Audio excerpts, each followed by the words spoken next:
Bonsoir à toutes et à tous, heureux de vous retrouver. Bienvenue dans ce deuxième numéro de notre magazine spécial hebdomadaire Coupe d'Afrique des Nations Côte d'Ivoire 2023, une coproduction VOA Afrique, Radio-Télévision Al Bayan, notre chaîne partenaire à Abidjan, pour vous faire vivre cette CAN dans son intégralité. Et au cours de ce périple, nos envoyés spéciaux seront présents. Nous vous proposerons des interviews avec des experts, des reportages captivants et des rubriques palpitantes.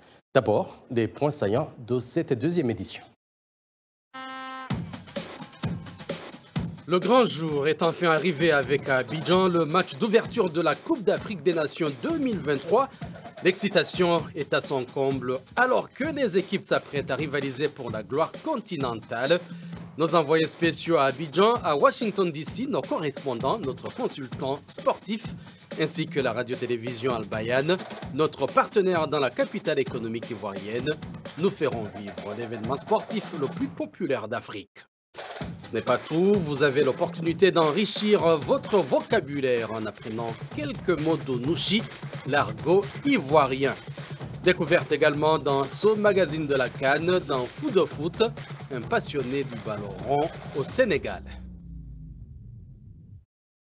La 34e édition de la Coupe d'Afrique des Nations débute donc ce samedi avec une rencontre entre les éléphants de la Côte d'Ivoire et la Guinée-Bissau. Les Ivoiriens, en tant que hôtes cherchant à remporter un autre trophée de la CAN depuis celui de 2015 en Égypte, placés dans un groupe A apparemment à sa portée, la Côte d'Ivoire affrontera le Nigeria, la surprenante Guinée équatoriale et la modeste Guinée-Bissau. Ce match inaugural contre la Guinée-Bissau revêt une importance particulière. Davantage avec Gabi Dorsil. Car à la malédiction de l'hôte, depuis l'Égypte en 2006, plus aucune sélection ne s'est imposée à domicile. Les pays organisateurs avaient gagné 11 des 25 CAN précédentes. À ce titre, la Côte d'Ivoire est sous pression au stade Alassane Ouattara d'Ebimpe pour Bissau. Les plus anciens n'ont pas oublié que les éléphants n'avaient même pas franchi le premier tour la première fois qu'ils ont reçu le tournoi en 1984. Pour cette CAN, ils se sont préparés à San Pedro et ont étrillé en amical la Sierra Leone 5-1, pendant que leurs adversaires du match d'ouverture, les Djurtus de la Guinée-Bissau, ont courbé les chines 6-2 devant le Mali en amical. La Côte d'Ivoire, ça a toujours été comme ça. Au fur et à mesure qu'ils commencent à gagner les matchs, on commence à avoir confiance. Mais en tout cas, il y a un bon état d'esprit. Et puis, ici, en fait, j'ai confiance à l'entraîneur. Une confiance solidifiée par un impressionnant milieu de terrain composé du trio Seko Fofana, Franck Kessié, Ibrahim Sangaré. Les Ivoiriens ont aussi d'autres atouts. La défense est solide et si Sébastien Haller retrouve son efficacité devant le but, les éléphants seront redoutables. Au sélectionneur Jean-Louis Gasset, qui découvre à 70 ans la Coupe d'Afrique, de faire fonctionner ensemble tous ces éléments. Le match inaugural face à la Guinée-Bissau va donner le ton. Les Djurtus font figure de petits poussets de la poule A, mais ils ont gagné en régularité. Alors qu'ils ne fréquentaient pas l'élite continentale avant 2017, ils disputent leur 4e CAN d'affilée, toujours en quête cependant d'une première victoire dans le tournoi. Dans ce studio 52 de la Voix de l'Amérique, ici à Washington DC, avec moi, ma consoeur Nanit Talani. Bonjour Nanit. Bonjour Eric. Et en terre d'Eburni, plus précisément à Abidjan, nous retrouvons notre envoyé spécial Yacouba Ouedraogo dans les studios d'Al Bayan, notre radio-télévision partenaire dans la capitale économique ivoirienne. Yacouba se joint donc à nous pour co-présenter ce magazine spécial. Bonsoir Yacouba. Yacouba, j'espère que Ahmed t'a dit comment épicer ta journée à Abidjan. Sinon, je te donne mon tuyau, il faut manger le garba, mais pas beaucoup. Alors, oui, Yacouba, le grand jour est enfin là. La CAR démarre avec un match d'ouverture palpitant et excitation au rendez-vous, n'est-ce pas? Merci Yacouba. Il faut aussi noter que la Coupe d'Afrique des Nations a donné lieu à des scènes mémorables qui ont marqué à jamais l'histoire du football sur le continent. Et parmi ces moments inoubliables, on peut évoquer en 1994 le Nigeria qui a remporté sa première CAN, marquant le début de sa domination footballistique sur le continent africain. L'Égypte a confirmé sa suprématie en remportant 3 titres consécutifs en 2006, 2008 et 2010. Le Ghana a captivé le monde en 1982 en remportant son 4e titre grâce à un jeu spectaculaire. La victoire émotionnelle de la Zambie en 2012, 20 ans après une tragédie aérienne qui lui a ravi nombre de ses joueurs et staff techniques, demeure un moment poignant de l'histoire de la CAN. Et bien entendu, Yacouba, on se rappelle de la ferveur des Sénégalais en 2022, après le premier sacre des Lions de la Teranga, mettant fin à une très longue disette et de finales perdues en 2002 et en 2019. Je me tourne vers Nanit, détendu sur son canapé pour la fan zone. Y a-t-il des règles spécifiques à connaître pour la CAN, Nanit? Bien sûr, Eric. Les 24 équipes qualifiées pour la CAN 2023 doivent suivre strictement les règles de la CAF. La phase de poule, après 3 journées de compétition, les 2 meilleures équipes de chaque groupe et les 4 meilleurs troisièmes sur 6 passent en élimination directe. En cas d'égalité de points, les critères suivants s'appliquent.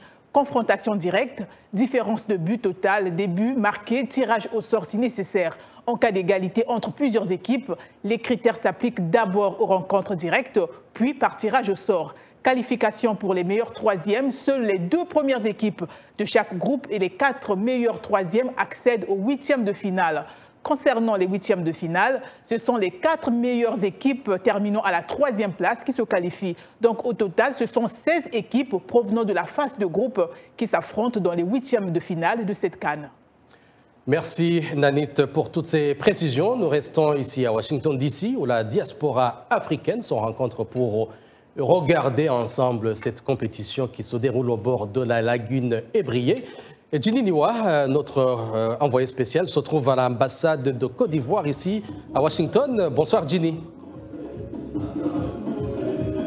Ginny, bonsoir. Bonsoir Eric. Alors écoutez, il peut faire... Bonsoir, vous m'entendez? Oui. Est-ce que vous m'entendez, Eric? Je vous entends de la bonne musique. Vous avez un peu esquissé quelques danses, quelques pas de danse. Vous entendez ça, hein? Alors, décrivez cette atmosphère. Alors ici... on est à Washington, mais je peux vous dire qu'ici, on se croit à Abidjan. Donc, la cérémonie va bientôt commencer et les Ivoiriens sont prêts à accueillir leurs fans. La fan zone est prête, le plateau est prêt, la nourriture est prête, le DJ est prêt. Donc, n'est pas organisateur qui veut. Et donc, j'ai pu parler à l'ambassadeur qui est très fier de pouvoir dire que non seulement ils accueillent les fans pour cette cérémonie, mais tout au long de la CAN, ils pourront accueillir tous les pays qui n'auront pas l'occasion ou les ambassades qui ne pourront pas accueillir leurs fans. Ils mettent l'ambassade à disposition pour tous les autres pays. Est-ce que vous avez pu parler à certaines personnes déjà présentes ? Alors, la porte n'est pas ouverte, mais le peu de personnes qui a pu rentrer, hein, les personnes qui font partie de l'organisation, oui, ils sont prêts pour soutenir leur équipe. Hein, ils les soutiennent de manière différente, mais en tout cas, ils se laissent aller à la prière, à la joie, au saut, à la danse. Rapidement, Ginny, est-ce qu'il y a-t-il des traditions rituelles particulières qui sont prévues en 30 secondes ? Alors, pas de tradition, hein. Il y a un comité de soutien en Côte d'Ivoire, mais c'est plutôt se laisser aller à la joie, au chant, aux prières. Merci Ginny pour toutes ces précisions. Alors, nous retournons à Abidjan. Yacouba Ouedraogo, toujours avec nous. C'est notre envoyé spécial en terre d'Eburni pour nous faire vivre en temps réel la CAN 2023. Yacouba, en plus du soutien fervent du public, la Côte d'Ivoire peut compter sur une équipe solide comprenant des cadres comme Seko Fofana, Franck Kessié et Sébastien Haller. Tout à l'heure, mais Sébastien Haller, le dernier cité par vous-même, ne sera pas de la partie. L'entraîneur l'a confirmé lors de la conférence de presse d'avant-match hier du côté du Palais de la Culture d'Abidjan. Alors, on parlait tout à l'heure de pression. Ahmed, je me retourne vers vous pour la suite de ce magazine. Comment gérer l'absence de Haller, Adigra et autres? Ça ne doit pas être quand même très difficile pour Jean-Louis Gasset qui a des armes. Oui, parce que sur le front de l'attaque, il n'y a que des atouts, il y a une panoplie de bons joueurs, même sur les autres lignes, hormis la ligne offensive. Mais il y a un sentiment de revanche parce qu'il y a un poids positif qui pèse sur l'équipe de Côte d'Ivoire, parce qu'en 1984, lorsqu'on a accueilli la CAN, eh bien, ça s'est soldé par une élimination déjà dès les phases de poule. Rares sont les équipes qui perdent lors des premiers matchs, mais on l'a vu à Ouagadougou en 98 où le Burkina a perdu. En 2006, également l'Égypte. Donc il y a une pression positive sur l'équipe de Côte d'Ivoire. Ça va les motiver. On espère bien que ça va les motiver. Alors, Saad, c'est plutôt la défense ivoirienne qui n'est pas très connue, on le sait. Le milieu est blindé avec Seko Fofana, Ibrahim Sangaré et Franck Kessié. Est-ce qu'il y a un déséquilibre de l'équipe en faveur, par exemple, de l'attaque et du milieu en défaveur de la défense? Déséquilibre, je dirais non, mais quand même, il faut reconnaître que l'axe central est inédit, c'est nouveau, c'est des jeunes joueurs qui ont été expérimentés depuis 4 matchs. La paire Indica Diomandé, bon, qui a bien fonctionné jusque-là, mais toujours est-il que l'entraîneur peut opter en dernière minute pour Bolé Willy, qui est plus expérimenté, mais qui est comme le 3e défenseur central. Sinon, sur le côté, le capitaine Serge Aurier à droite, comme latéral droite, est là quand il est en forme, quand il n'est pas blessé. Et puis, on a Ghislain Collin aussi, qui est performant. Voilà, on a Justin qu'on a justement en plus des autres. On aura le temps de constater le 11 de départ de Jean-Louis Gasset tout à l'heure. On aura aussi le temps de savoir à quoi va ressembler cette charnière centrale de la Côte d'Ivoire. Eric, j'imagine que vous aussi, vous avez hâte de savoir qui va être titulaire du côté de la défense des éléphants. Tout à fait, Yacouba, mais nous observons d'abord une courte pause dans ce numéro dédié à la CAN Côte d'Ivoire 2023. Nous serons de retour dans un petit instant. Restez avec nous.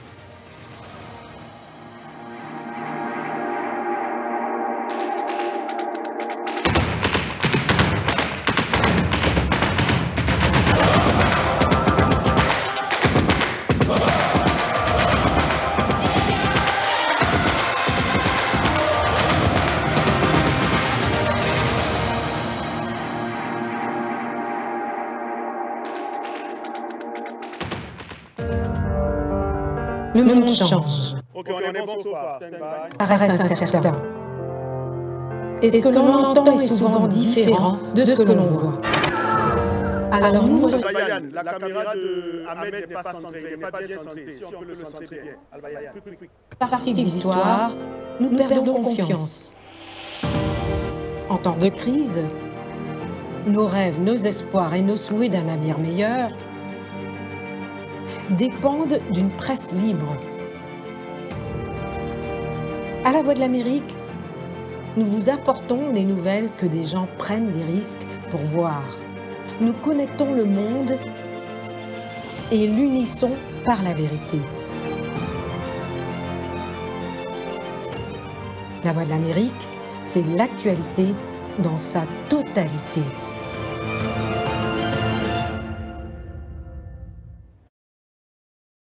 Merci à tous nos fidèles téléspectateurs et auditeurs. Si vous nous rejoignez maintenant, bienvenue dans le magazine de la CAN, une émission spéciale VOA Afrique et Radio-Télévision Al Bayan dédiée à la Coupe d'Afrique des Nations.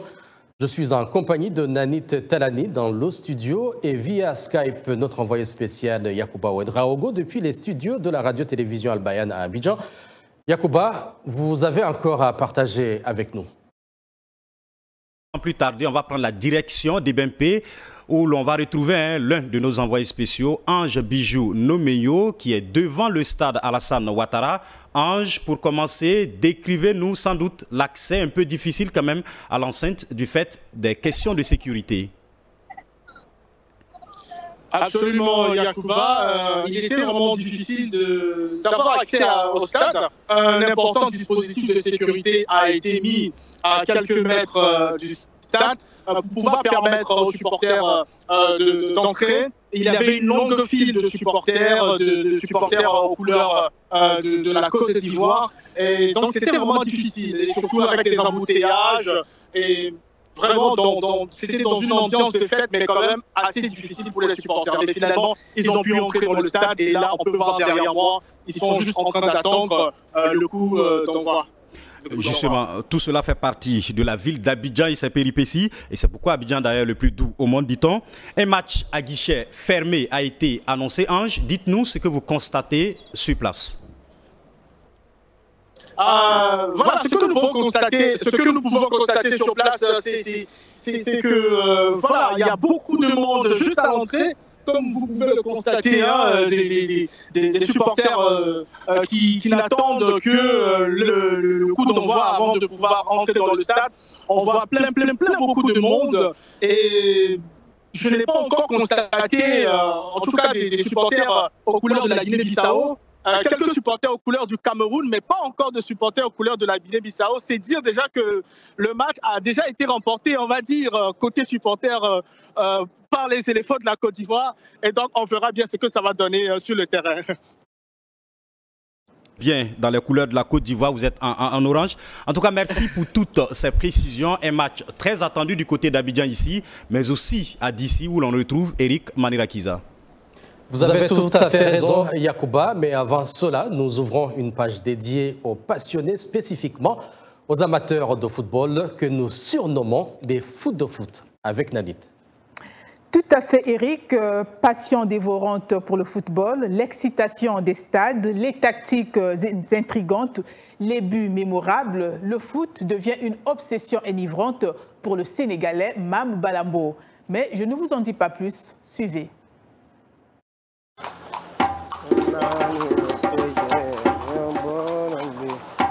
On est bon, on continue. Moi, je m'appelle Mamba Lambaou, j'ai 35 ans. Je suis acteur humoriste sénégalais, passionné de football. Salam alaikum. Le déclic de cette passion, c'est la Coupe du Monde 2002. C'est en ce moment même, après le transfert de El Hadji Diouf à Liverpool, que j'ai commencé à m'intéresser même au football européen, à avoir Liverpool comme club de passion. Je faisais la classe de seconde. J'ai voulu prendre le poster de Steven Gerrard pour le mettre sur le véranda. Ma mère avait dit non. Après, j'étais un peu énervé. Je suis parti à côté, dans la maison même, discuter avec les gens. Après, j'ai piqué même une crise même. Une crise, je me suis réveillé à l'hôpital psychiatrique même, parce qu'on me disait que je faisais des gestes, etc. Après, dès qu'on m'a ramené à la maison, ma mère m'a dit oh, tu peux mettre la photo. Après, j'ai mis la photo de Gérard là-bas. Parce que pour moi, Gérard, voilà, c'est un icône pour moi. Moi, ma femme avait l'habitude, quand elle sait que je dois regarder un match, bon, il me demande quelque chose. C'est une sorte de chantage, quoi. Donne-moi ça, sinon moi, je vais faire comme ça. Je peux lui donner toute somme d'argent pour qu'il quitte. Quand j'étais enfant, je me disputais parce qu'on parlait de mal de Steven Gerrard. Après, Sadio Mané, il est venu. J'ai fait de lui mon jeu favori. Il m'a reconnu parmi les supporters. Après, c'est par la suite qu'il m'a suivi sur Instagram. Il m'a envoyé une vidéo qu'il a faite pour moi. Après, on a commencé à parler, etc. Et après, je me suis dit que ce gars-là, il est humble. Malgré son statut, malgré sa notoriété, il s'est soucié de moi. On revient vers vous, Yacouba. Tu fais le schedule et puis ensuite tu introduis le Nushi, le Bonyi. Et puis vous faites le rap bye-bye et puis on revient. Où là, il y a une tension sociale, il y a une tension politique. Il n'y a que l'équipe nationale qui peut rassembler autant de monde. Ils ont la possibilité de réunifier les Sénégalais.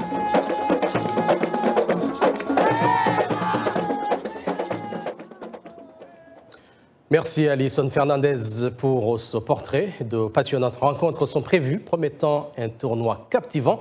Yacouba, qu'est-ce qui est prévu à l'affiche de la semaine ? Écoutez, le match inaugural, je le rappelle, c'est ce soir à partir de 20h, temps universel, Côte d'Ivoire, Guinée-Bissau. Le groupe A continue demain le deuxième match et qui va opposer le Nigeria de Victor Osimhen à la Guinée équatoriale. Coup d'envoi 14h, temps universel. Le groupe B entre en lice demain toujours au stade Félix Houphouët-Boigny d'Abidjan. L'Égypte de Mohamed Salah joue contre le Mozambique à 17h, temps universel. Et puis le Ghana des frères Ayou affronte le Cap-Vert un peu plus tard à 20h. Temps universel, Eric. Oui, Yacouba, vous avez une surprise avec Ahmed à partager avec nous. Et depuis que je suis là, on parle un peu nouchi. Vous le savez, hein, c'est l'argot ivoirien. J'ai appris des mots, Ahmed. Oui. Le bon. Oui, eh bien, comme nous en Côte d'Ivoire, on sait se montrer hospitalier. Donc, on vous permet de rentrer dans notre vocabulaire argotique. Mais je ne vous en dirai pas plus sur ce que signifie bonyi. Je vous laisse découvrir d'abord ce reportage.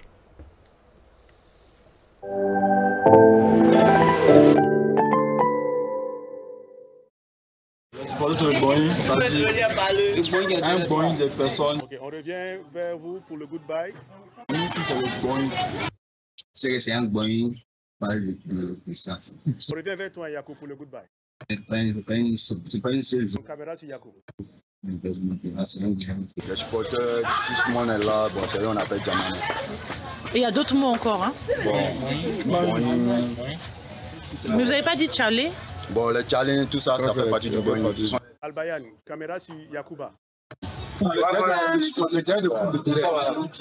Merci. On dit les gars supporters, les gars de foot. Les gens qui parlent au terrain. Voilà, vraiment. Ils ont fait le stade. Le bonyi, il prend plus vraiment.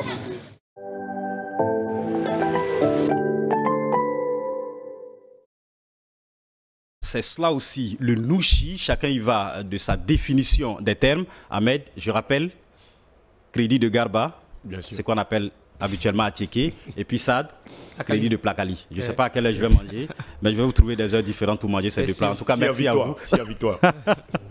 Merci à vous deux et merci à toute l'équipe d'Al-Bayan de nous avoir permis d'être en direct. Yakouba, avant de nous quitter, l'affiche d'aujourd'hui, est-ce que vous savez qui sont les joueurs qui seront alignés pour ce match d'ouverture pour la Côte d'Ivoire? Écoutez, du côté de la Guinée-Bissau, c'est l'omerta totale. L'entraîneur n'a pas voulu donner de pistes et on l'a constaté depuis hier durant la conférence de presse d'avant-match. Du côté de la Côte d'Ivoire, ça a donné tout à l'heure quelques explications. Je pense que ça ne va pas s'éloigner de cela, même si ce n'est pas identique parce qu'on attend toujours de découvrir le 11 de départ. Je rappelle le premier 11 de départ de Jean-Louis Gasset pour une phase finale de la Coupe d'Afrique des Nations. Mais côté attaque, sans doute, ça va se tourner autour de Jean-Philippe Crasso parce que Aller est out, Adingra aussi pour ce match inaugural. Et donc, du côté du milieu de terrain, ça va se jouer autour de Franck Kessié, Seko Fofana et Ibrahim Sangaré. Pour le reste, on verra sans doute Serge Aurier sur son côté latéral droit habituel. Et puis, dans la charnière centrale, il a dit une charnière centrale sans doute pas expérimentale parce qu'il a sans doute essayé pendant les matchs amicaux. Mais on attend véritablement de découvrir qui va être titulaire et à quel poste du côté du terrain de la pelouse qui avait été décrié mais qui a été remise en l'état au stade Alassane Ouattara de Bempé. Yakouba, il y a un incident qui a failli émailler le déroulement de cette CAN Côte d'Ivoire 2023. Les Scorpions de la Gambie, ils sont arrivés, ils sont là.